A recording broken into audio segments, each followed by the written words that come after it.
Good morning, everyone. I hope you are all well. So I thought I would do a special Q&A this week to answer some of the questions I received about a week ago. Very good ones, by the way. Really enjoyed reading them, and there's difficulties that people have. So not so much enjoyed reading them, but really enjoyed the care and the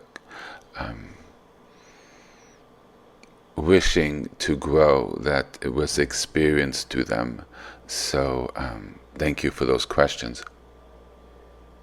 So how could I draw strength from the names of God to overcome my struggles with addiction and find a path towards recovery and spiritual renewal? That's a very good question. I think any relationship we have with the divine would help us to find strength, to know that we are not alone, and that God is fundamentally with us. And I think by saying the names or being in relationship with the name, as opposed to just saying God, but actually having a personal, more familiar contact, that's really where you can draw your strength from. If you're practicing a particular religion, draw strength from that, and maybe religious figures that you trust, to realize that you're not alone, that you are held by God, and you are loved by God, even during addiction, during your recovery. And God wishes you to have a spiritual renewal. God's with you. God is always with us. And I guess with relationship to the names, the hope and the reason why I present the names to you all is to develop a connection with God, ultimately. So we feel that God is walking with us, that we're not walking alone. We've developed a relationship.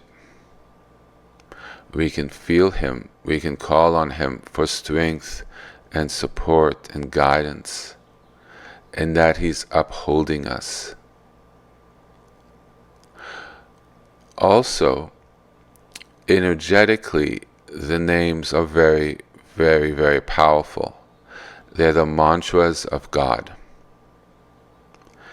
So if you find a name that you feel energetically gives you that support, then that's a name that can be an antidote, an assistance to what you're going from, an antidote against addiction and the weakness and the weakness in the sense of any illness you feel as you're going through withdrawal, or kind of feeling you might relapse, that sort of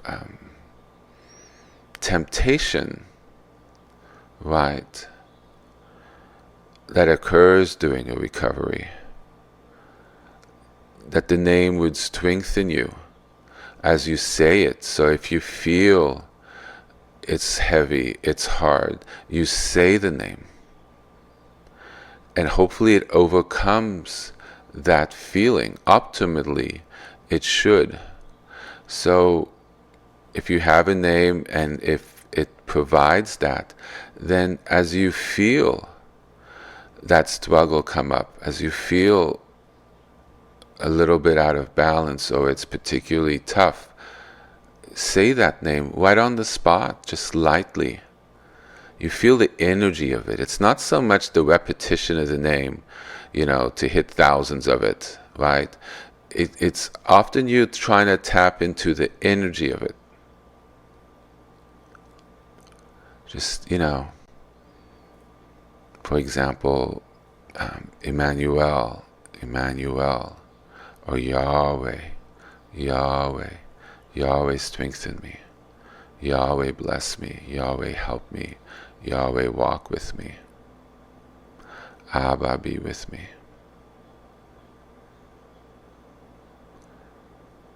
Adonai, give me strength.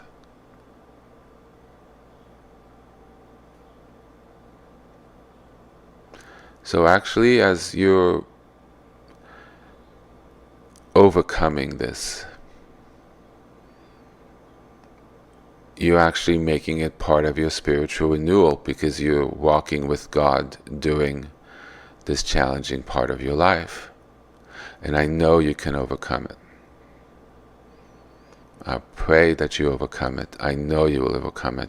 And I ask everybody who's listening to my voice to pray that all those with struggles and addictions, and this person who sent in particular this question, may feel the love from us, the unconditional holding and support, and that this chapter may be closed forever in their life, and a new life come forth of beauty and wonder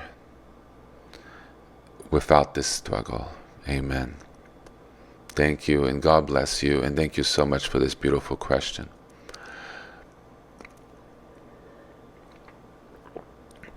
As a parent, how can I incorporate the values of Reform Judaism into my daily interactions with my children and guide them towards a strong moral compass? This is a beautiful question. Thank you for sending it. So I think this question really pertains also to everyone who has children and wishes to guide them with a strong moral compass, which honestly I find to be very, very challenging nowadays, in particular with everything that children have access to, which didn't exist when I was being raised in the 80s. It's a whole different world. And I hold parents of today in the highest respect, because I think it's extremely, extremely challenging. A good prayer life and asking guidance of God is extremely, extremely important to give you the strength to navigate children that could have desires and inclinations and activity even to things that are not the best for them, and the influence that other children have at school, the influence that TV programs have, which aren't always the best, the influence that society overall, the callous disregard that society has to other people, the focus on the self, people's personal needs, not caring of others. It's rampant nowadays. So how do we infuse something different with our children? And as I read your question a couple days ago, and this morning as I was going through the questions that I wish to answer, I think one has to lead by example, first and foremost. Children look to you for guidance. So I would share with them your motivations as to why you make certain decisions. Your motivations as you go about your life, or something that occurred at work, and you say, I did this, this, and this because of this and this reason. If those reasons, are based on a value of going about things in a correct and proper way. So you could actually show your children how to go about doing things. Or if they have a question or a problem, you guide them on what to do, and you share what principles that assist that guidance. So you are educating them So when they come across a problem, they'll remember the values that you've shared and the values that sort of underlaid your rationale on how to go about it. So even if they don't encounter the same thing, they're familiar enough on how to put the values, the religious values for a strong moral and ethical compass to use, because you've given them examples so they could apply it to a different situation. But I also suggest that you teach them to be smart on how you're doing it. So there's a concept in Tibetan Buddhism called idiot compassion. I think I fall into it still. You want to help someone and you do, but it's not the right thing to do. Sometimes you have to be smart and see the situation and what's possible and what's not, regardless of one's inclination to do a certain thing. So you have to teach them smart on how to go about life.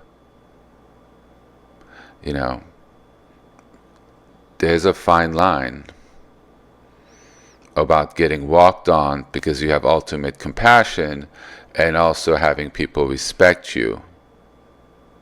So there's a higher play here, right? Because we do live in the real world. So how does somebody manifest these values in the society we currently live in? So that's, an additional layer of challenge for parents. How to deal with the internet or whatever. I joked with friends that my children wouldn't like me because the nanny guard on the internet would be set at such a high level, the kids would just, be like, think I'm evil. But, you've got to protect them from things they might see. I was listening to a broadcast from Israel, and people were describing the horrors of what happened in October when Hamas came into Israel and massacred all those people. Parents were at work, whatever. Kids are on social media, and there were live streams being shown. And the children saw the most horrific of images.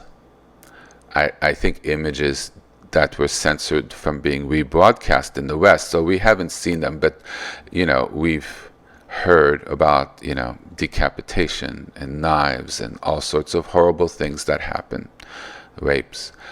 Live images showing these things were broadcast on YouTube, and these children saw them. 8, 10, 12, 15-year-old.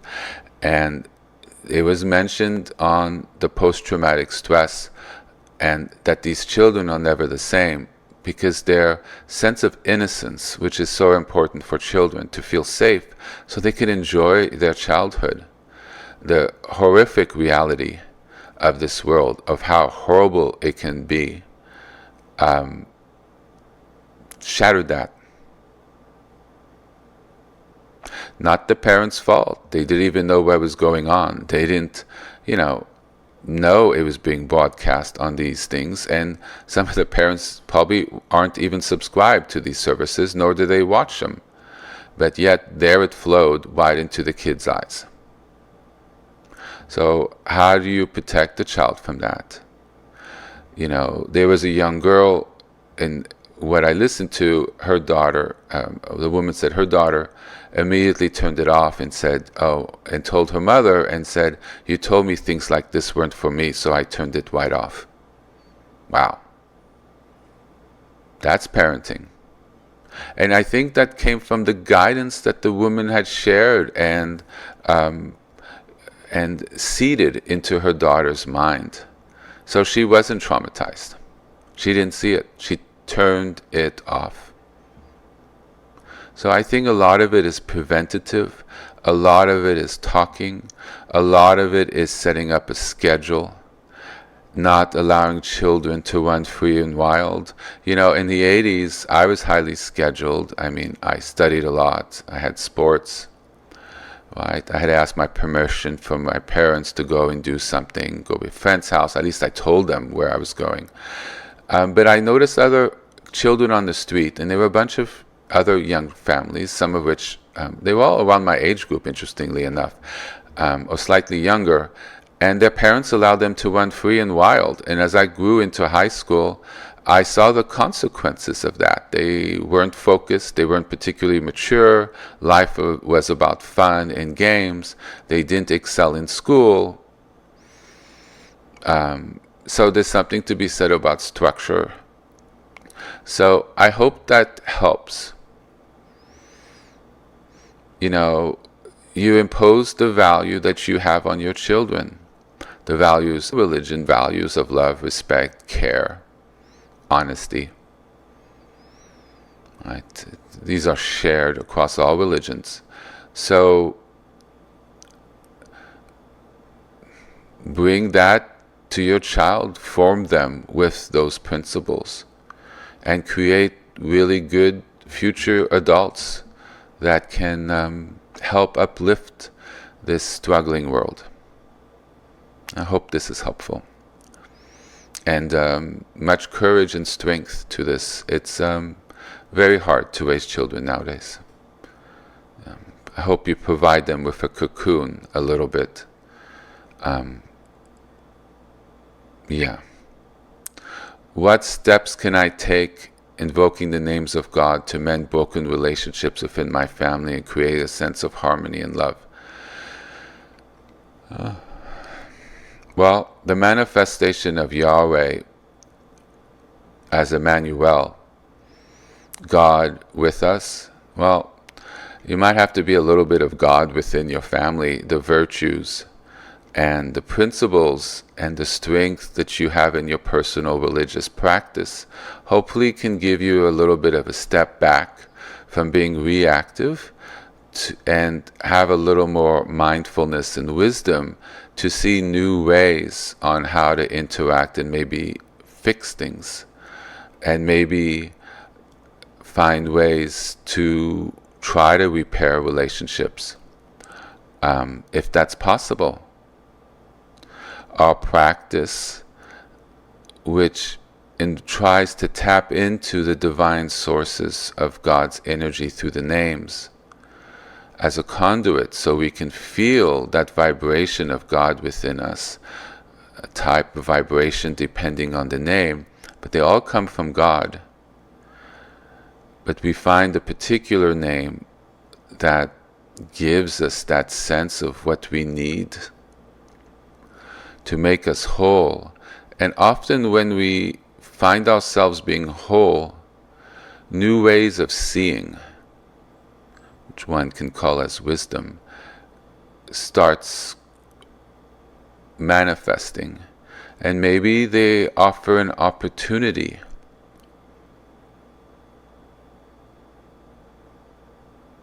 or opportunities of ways that we can fix things.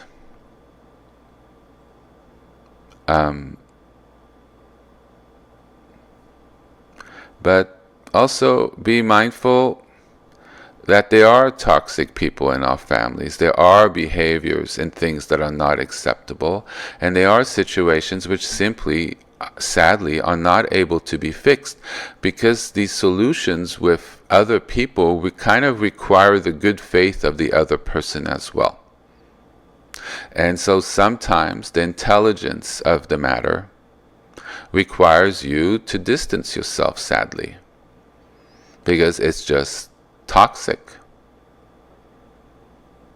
So wisdom also is encompassed in reality, and we could have sadness in our heart that it's not what we wish it, but then also we did our best to try to repair it.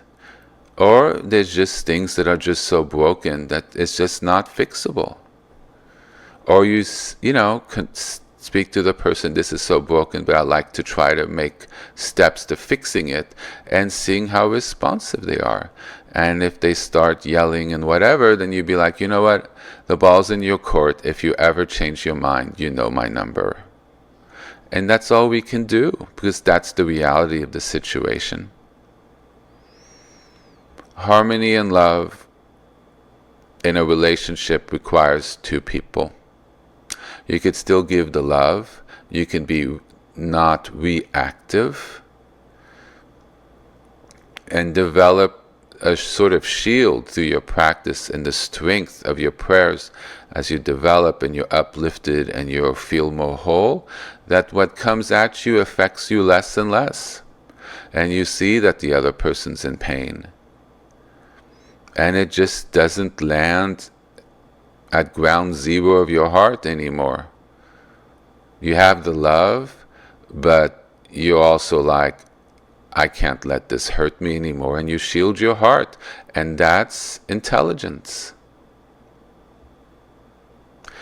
Being hurt, sick, depressed doesn't help you on how you wish to manifest in your life, or help you on how you want to fix things in your life, or to do well at work, or have physical and mental and energetic health. So it's also about you. And I think what I've said here kind of works for any sort of relationship or anything. There's the desire, and you try, and then you see the bounce back with the reality, and you navigate. But if it's fixable, reach out. I would have an honest conversation and share your desire of love towards them. Because if you did not wish to repair the broken relationship, then that means you didn't care. So the fact that you would like to means that you care. And your wish of harmony and love is really beautiful, and it shows that you have a wonderful heart. And thank you for that heart, because it's really needed in this world, and it's needed in our families.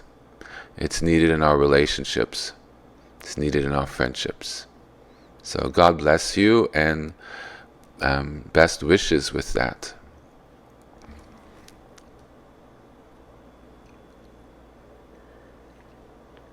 Here's somebody who struggles with mental health. How do I reconcile my own personal struggles with mental health? Invoking the names of God while staying committed to my Jewish faith and the practice of Reform Judaism.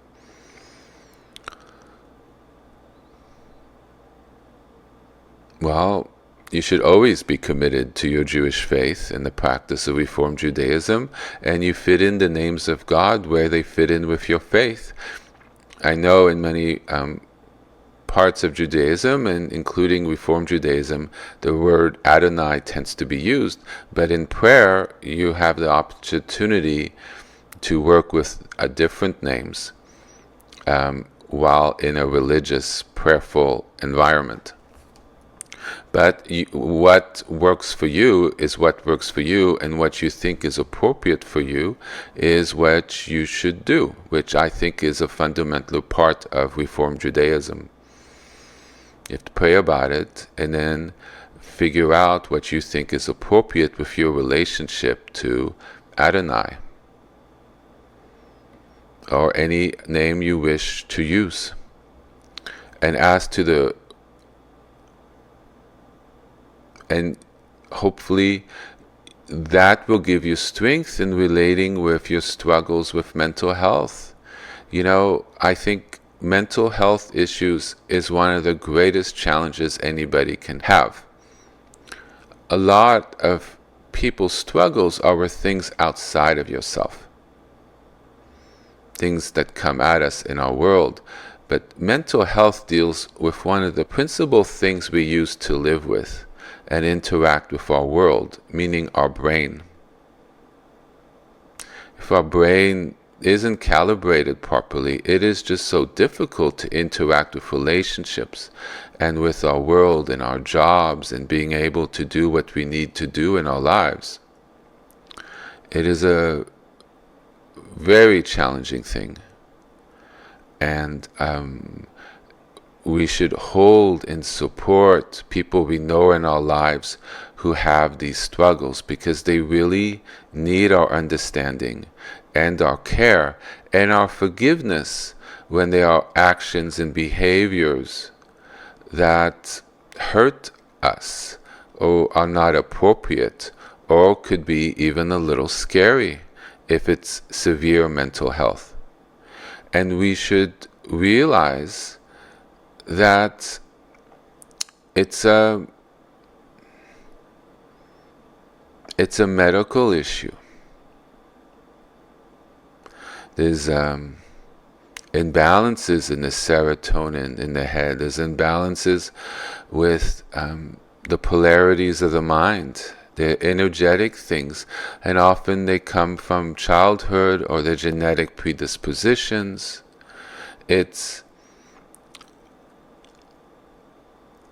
And the names of God, like I mentioned, with someone who has problems with addiction, find a name of God that you could say that kind of calms you when there's a trigger that's going on, when there's an imbalance.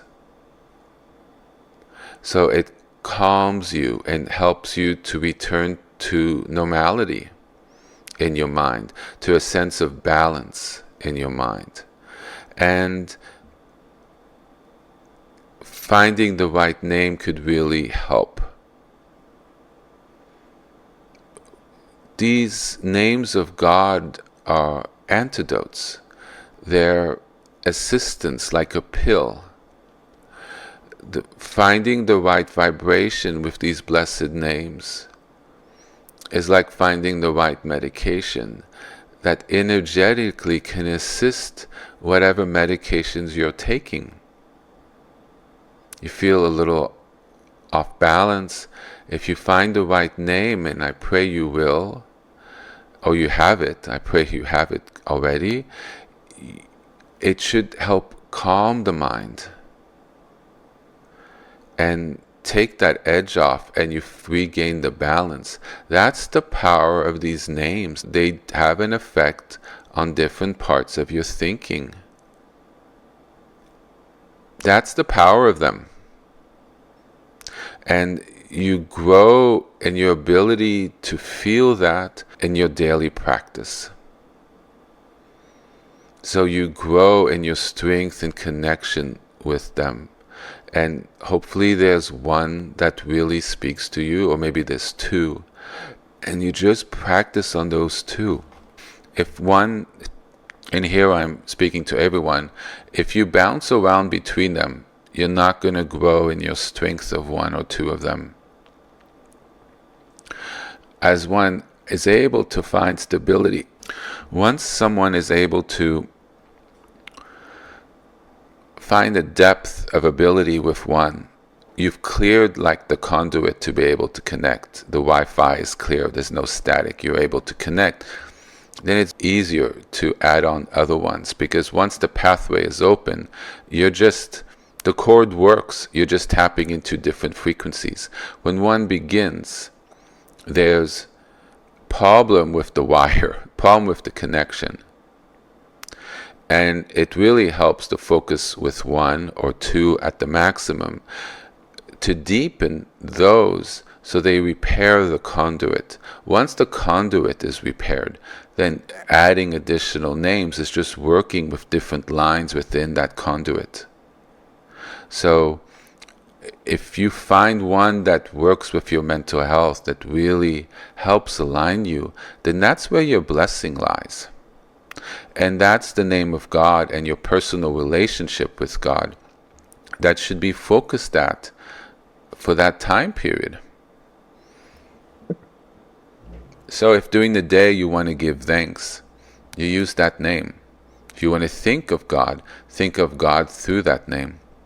If you have medications, then pray over your medications and blow on them using that name, that the medications may work, may they be strengthened, may they not have any side effects, may they help and promote the healing in you, so whatever symptoms they fix no longer manifest, and then you could return in balance. That's really bringing your religious life forward.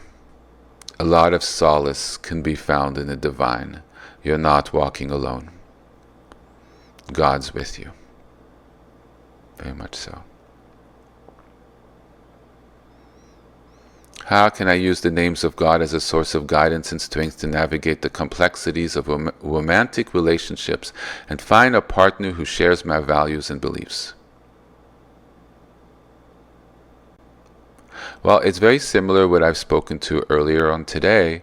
You just bring that to your prayer with God and ask for the assistance. Grow in wisdom so you're able to detect early on the values of the person you're dating, so you don't have a year or two and you realize that just doesn't share my values and this isn't going to work. Very sad and painful thing. So, take it to God, take it to your prayer. Whatever struggles we have, whatever issues you have, we take it to God. Period. That's what it's there for. Religion is there for that. Take it to God, ask for God's blessing, ask for God's guidance. Pray and meditate on it. But not alone. That's one of the strengths of believing in a religion, or trying to line up with the universe. We realize we're not alone. It's not just us. And then we open ourselves to greater blessings and guidance and change that would otherwise not be available if we were just on us, inward, closed up in our minds, and not open to external sources. There are books on dating and finding people. There might be some very good ones. There's counselors asking married people, who've gone through the dating hell at times. What did they do? How did they go about it? Ask a older married couple. Wow, you're so in love. Especially older couple, they just would love to share. You're so in love. How do you do it? I'm dating. It's just a nightmare. How did you find your partner, if you don't mind my asking? What struggles did you have when you were dating? I'm having this problem with my partner. Do you have any suggestions? Because let me tell you, they've been through it. They've been through it. Relationships are not easy. Dating is not easy.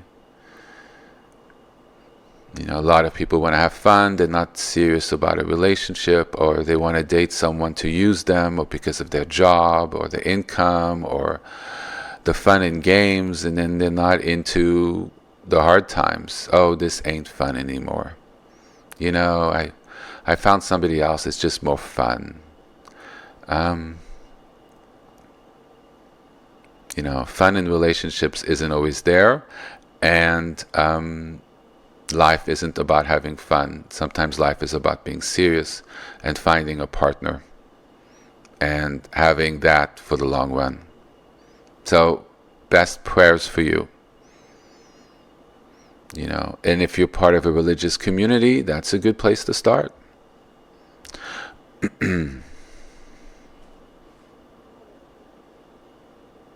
How can I invoke the names of God to help me cultivate a deeper sense of self-love and acceptance, especially in a society that often promotes unrealistic standards of beauty and worth? Very good question. This is one of the big issues that exist today. The cult of youth, the cult of beauty, the cult of unrealistic levels of beauty that are out there. Social media does not help with this. Look, the people who have the most views are the most attractive. All about applying the makeup. They already have a beautiful face on their body. All those thirst traps, that exist all over the place on social media. These just stunning individuals that God has graced them and probably broken the mold after they made them. And look, they are not the majority of society. A lot of this is genetics. And to be honest, people can do surgeries to enhance pecs, right? To fix the face, to fix a nose. There's concealers that you can't tell on their face that they're wearing. And they look more beautiful, but when they wash it off, it ain't there. So some of it's a mirage. And, I didn't grow up pretty. And my looks were highly sought after in Europe. In America, I was unnoticed. I do not have the football jock fat boy look by a long shot. And I had poor self-worth. I had problems making muscles. It's just painful place. Couldn't get dates. People said, "Oh, I'm not their type." I can't tell you how many times I've heard that. And then I hit 30 years old, and I'll pass on the wisdom, and pardon my French, but this came from the depths of my soul. I said, fuck it.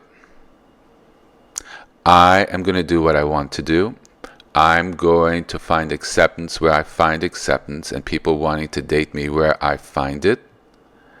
And I grew in confidence of who I was and stopped trying. Because ultimately, these standards of beauty and self-worth kind of implies you're not feeling good about yourself, and you're not getting the receptivity that you think you ought to have from others. And ultimately, I just said, stop it, to myself. And I started finding the beauty in what I was, and I repaired my self-esteem, which was broken for almost all of my life before then. And interestingly enough, as I emanated that confidence, I found those things beautiful in myself. And actually more people were attracted to me. I found those parts in myself that I just became whole. I think often on the spiritual path, or any walk of life, one gets fundamentally sick of certain things. Like you're over it. And sometimes that's when the greatest change happens. Because you keep falling into the same hole. We keep falling into the same hole. And at some point, you just say, fuck it. And you just be like, I am not doing this anymore to myself. I'm just not going to go there anymore. And you just decide to be over it and you change it. You find the beauty and you go there. And if people aren't supporting you, if they're saying things, that aren't supportive, distance yourself from them. It's very difficult for children in schools. It's hard, but you know what? Distance from yourself from them. People who are rude, who put people down, they're not good people, and that's on them. And ultimately, as one grows older, the beauty fades. And people who really want to be with you, it's not by how you look, it's by how your heart is and your personality. And ultimately, the person you want to be with you and to love you needs to know you for something deeper than just any outer shell. And social media just puts things to such high standards. But let me tell you, a lot of these people on social media are not at all what they perceive to be. Some of them are just horrible people, and they're very depressed, and it's a mirage. So work on being happy doing things that make you happy, and step away from the mirror. Take the focus away from that and putting it to other things. And we're all beautiful. I've seen couples very, very happy with each other. And, they're not the poster children of the insane standards of beauty that we see in our movies. But let me tell you, they do find each other extremely attractive. And they're very much there. So hold out. This society has a lot of things that aren't good, that aren't healthy, but we have to be strong and hold out for situations or people that do mirror what we are and what we have, and aren't so caught up with what we see, and find these kindred spirits. So I'm kind of speaking to a lot more than this particular question, but it's the overall struggles of our society, our environment, our work environments, which are so toxic. Just uncaring and toxic and unaffirming for the most part. But find that kindred spirit in that work office, the one you could talk to and have lunch with them, and those 2 or 3 people, and focus on that, and let that be something that you engage with and find support with, and kindred spirits that make it all worth it. And so the names of God help you with that. Like I've mentioned for the previous questions, that they give you support, that they give you that strength. When you feel those emotions come on, you use the name as an antidote right there on the spot. And with practice, you won't forget. You'll see it come up and you'll say the name instantly without thinking about it. It could be said quickly as a prayer, or you say it slowly a couple times. Get that energy in you to counterbalance what's sort of off. That type of thinking, the emotional slipping into depression or anxiety, you put that there, that blessing in. It's a bit of a medicine, it's a cure. I hope this helps you. You're not alone. Look, I've known beautiful people that have insecurities about their looks because there's always somebody more attractive with them than they are, and they feel insecure, believe it or not. I had a very attractive friend once. I went to a club with him, with all eyes turned to him when we walk in, and as I walked in, he said, nobody wants me for who I am, everybody wants me for my looks. When I come in here, it's horrible. It's so depressing. I hate going to bars. They only want my body. They don't care at all about me. And then after they've had me, they don't want to call me back. And I can't seem to date anyone because I can't find anybody who's interested in me. Wow. I didn't see that one coming. I didn't think that as being a reality, which is honestly probably their reality if you think about it. So it's not all daisies and roses on the other side as well. I could see it. People want to date them for their looks. And once they're tired of the look, they move on. And not even there because they're a nice person, or they're smart, or they're generous and kind. They catch the shallow people. But then also, often they're directed to similar beautiful people. And they get a certain shallow narcissistic thing back towards them as well. It ain't roses for everyone. Or anyone. I've noticed everybody has their issues. Everybody has their problems. And we all have to learn how to deal with what challenges us, regardless of what it is. I hope that helps. I really do. It's a painful place to be. Honestly, as I grow older, beauty really stems from people's actions and the love that they give and the care. As one grows older, physical beauty changes into more mature things that really doesn't have a scale. And for me, the ugliest people that I see are the ones who don't care, who are selfish, who are aggressive, who are violent, who hurt. Those who try to do better, those who try to do good where they're able to do good, who wish for something better, who wish for a better world, who try to the extent they can to move it forward a little bit, to the extent they can. I support them because they still care and they still try. And that makes a beautiful person. And God can help us. He does help us.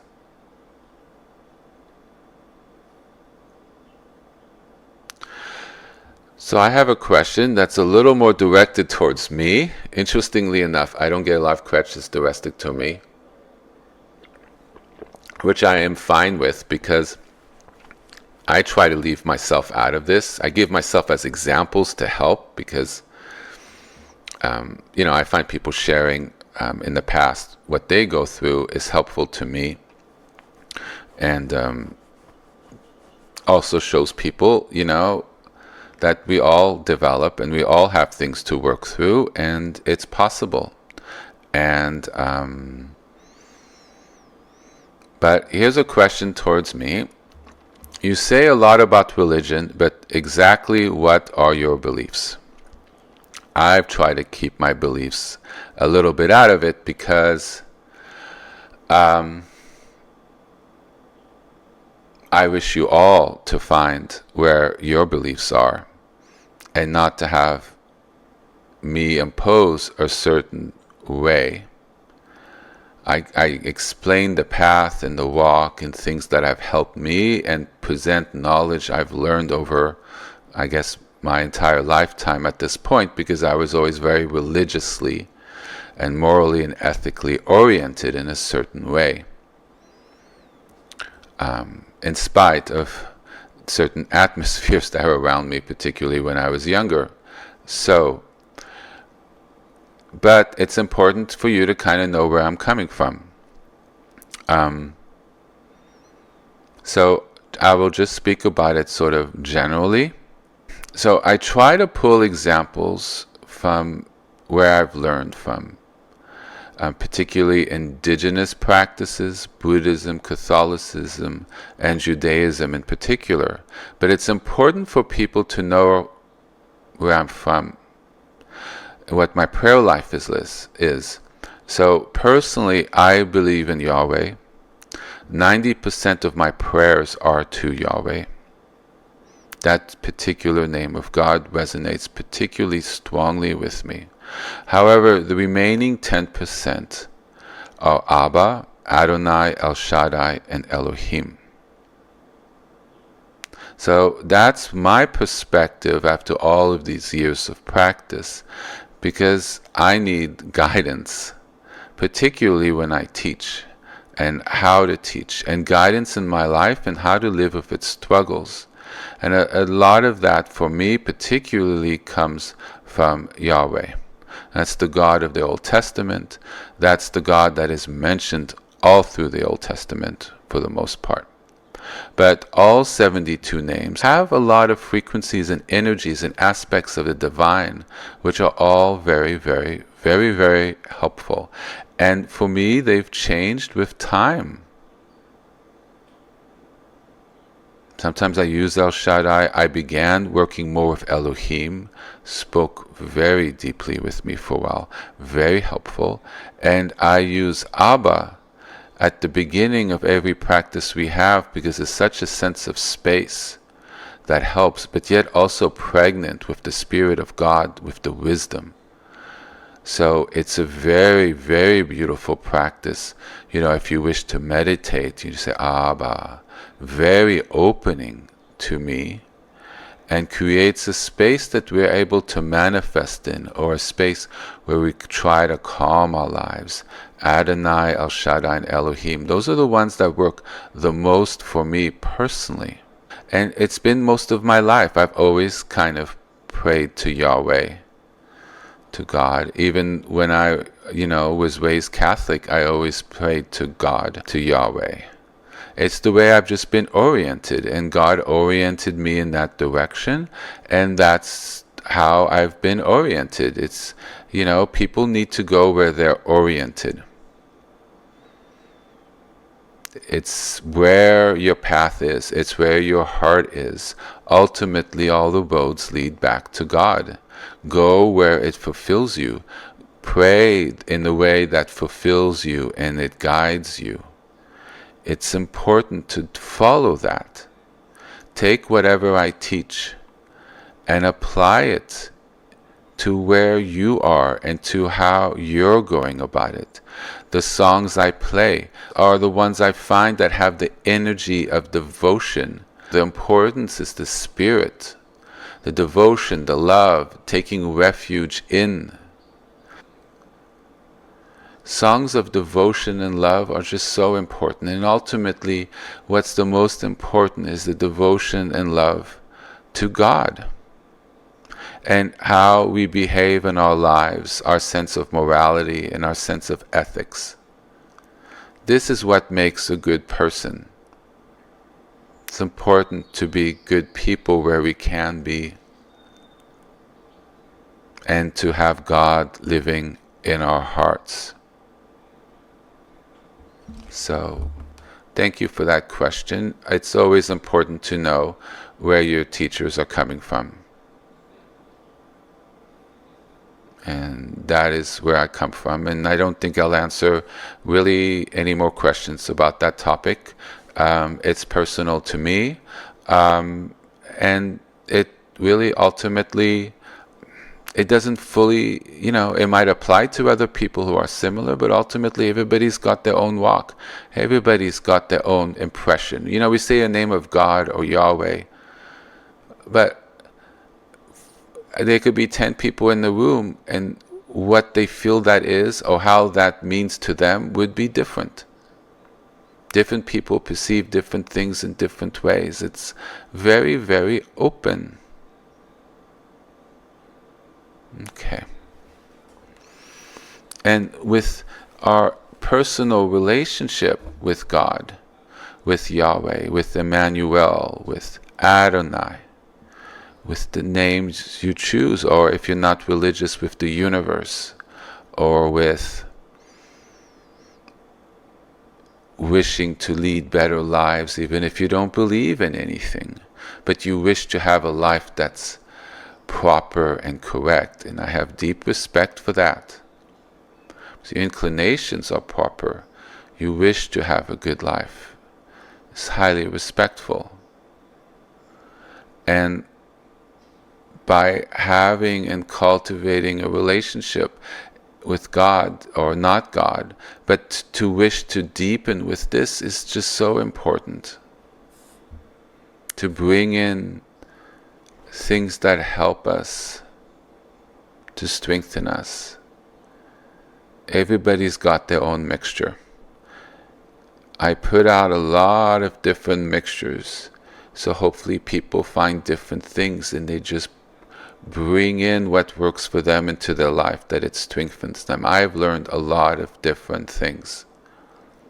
Only some of them I use, and then in different times, or in different months, or in different years, I bring in different mixtures. And certain mixtures I don't use as much. It's where you are. Different ways of healing, different ways of this. For an example, when I was studying indigenous ways, I have a really, really, really beautiful buffalo drum.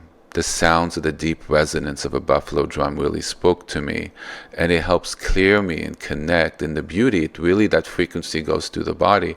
And people used to ask me to drum all the time, because what I was able to manifest through that drum really helped them and healed them. Well, the beautiful drum has been in the closet for a couple years and not used that often. Why? Because I've shifted to something else. But during the summer, I sometimes take it out and go somewhere secluded and I drum. And it's very beautiful. So it shifts. It shifts.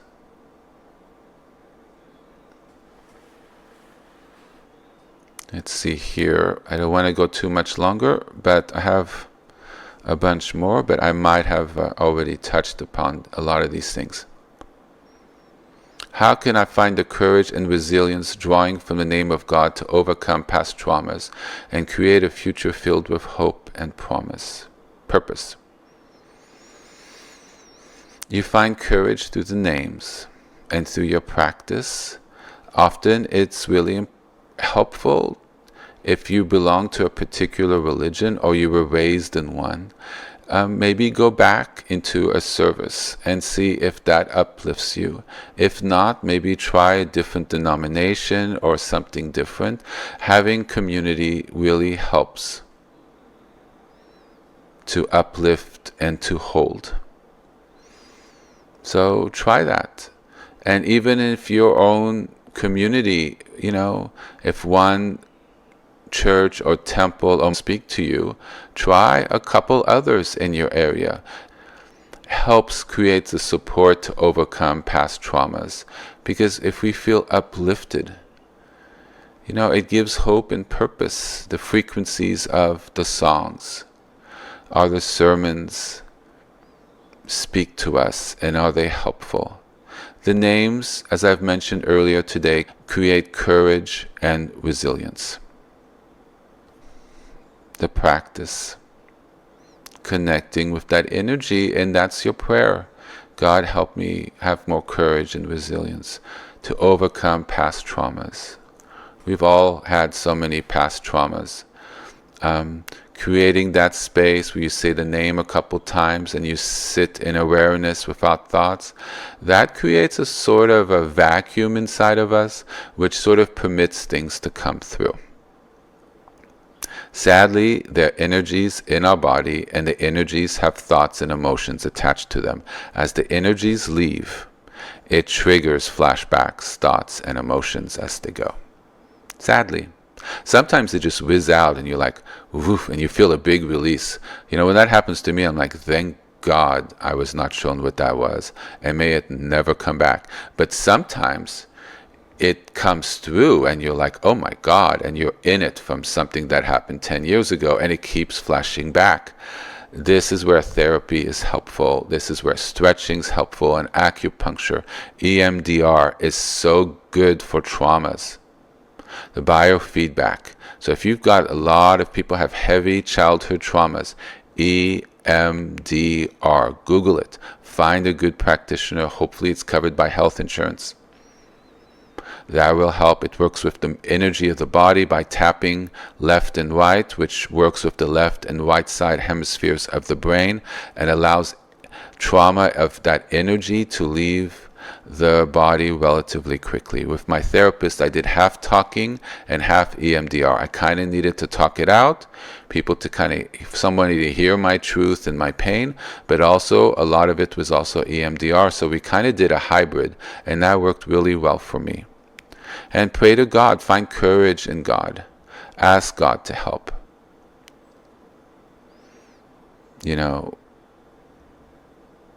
Sometimes you might need, like I mentioned on Sunday, you might need antidepressants as traumas work their way through, as you're dealing with therapy and you're going back to that shit in the past. And it is, pardon my French, very shitty and very painful.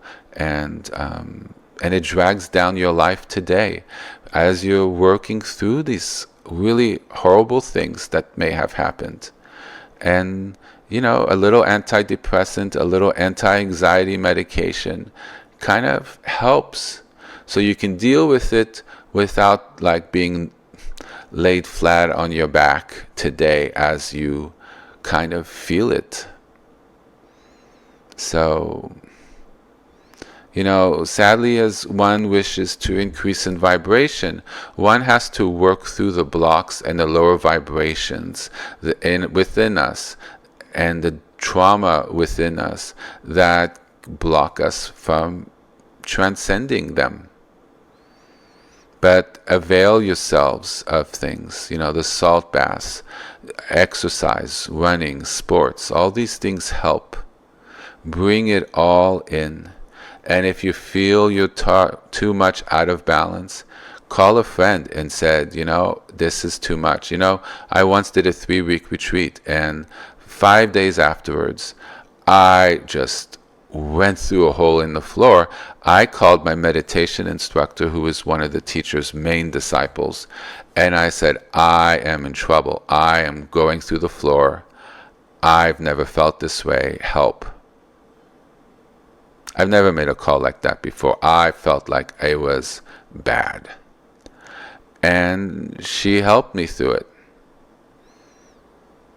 So having the support and care as one works through addictions, when one works through traumas, when one works through depression, one works through mental issues, one works with anything that's difficult in one's life is so important. And they are wonderful medicines that assist. It doesn't stop your ability to progress, unless you medicate yourself into a sense of happiness that you lose touch with the trauma. But for certain traumas, maybe should not be addressed because it's just too much and best to be kind of pushed away and forgotten. And I know some teachers say, don't do that. And to a certain extent, they're correct. But then, there's really certain things that maybe the person's not in a situation to address right now. They don't have the necessary support or the access to the medications and stuff. And it's just too traumatic to kind of go there, and it would unbalance their entire lives. So there's wisdom and understanding. And that necessarily wouldn't stop you from advancing. Because let me give you, guys, a very advanced teaching. And unless you are at that level, it ain't going to work. So don't try to get there and then fuck yourselves up because you have an instruction at a certain level where you're not at. And at certain times, like in my life, I'm there and then I'm not. When one hits a certain level of vibration, everything just disappears because it's no longer at that vibration, and you necessarily don't need to go through it to clear it. You just simply, it's no longer existent in your reality. So as one works through and raises it up, ultimately the traumas we've had that we haven't resolved just disappear because it's no longer at the vibration we're now resonating at. So you don't have to go through every nook and cranny. And even the ones you don't want to touch, at some point, you might not have to even go there because you're resonant at a higher level. So I wanted to throw that out there, that engage wisely. Not everything needs to be engaged with. I think that's very important to state. And do it smartly. Intelligence. Know what's possible, what's not, what's too much, or where you're avoiding things that you honestly need to deal with because they trouble you. Yeah. And if it gets too much, please seek medical help. It's helpful. And of course, if there's mental issues, go gingerly and speak to your medical person as you go through it, or if you should go through it.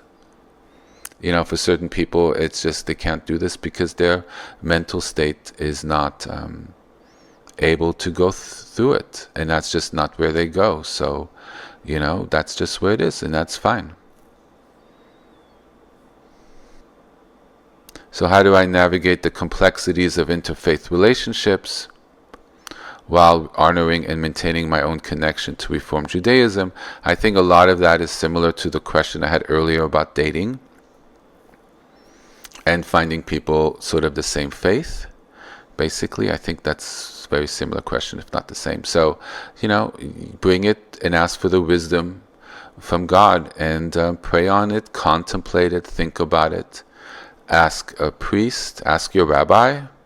Looks like you're Reformed Reformed Jew, and that's very beautiful. And ask your rabbi. Maybe there's books. See if there's anybody at your synagogue who is in an interfaith relationship. And if there are couples there with them, ask if they wouldn't mind sharing some of the complexities and how they navigated it in their relationship, because they've clearly navigated it if they're married, correct? And maybe, or at a gathering, because, one is Jewish and another one might be Christian, but yet they're both there, right?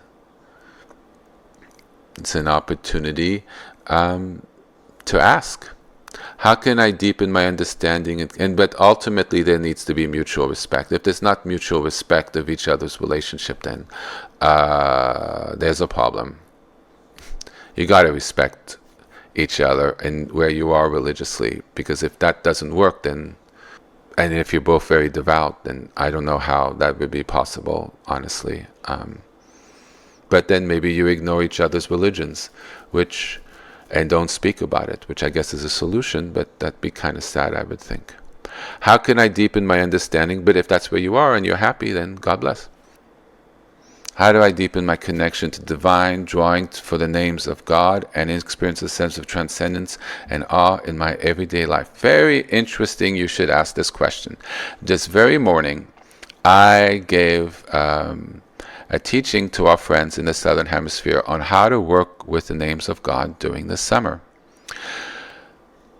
And actually, I really thought about this very question.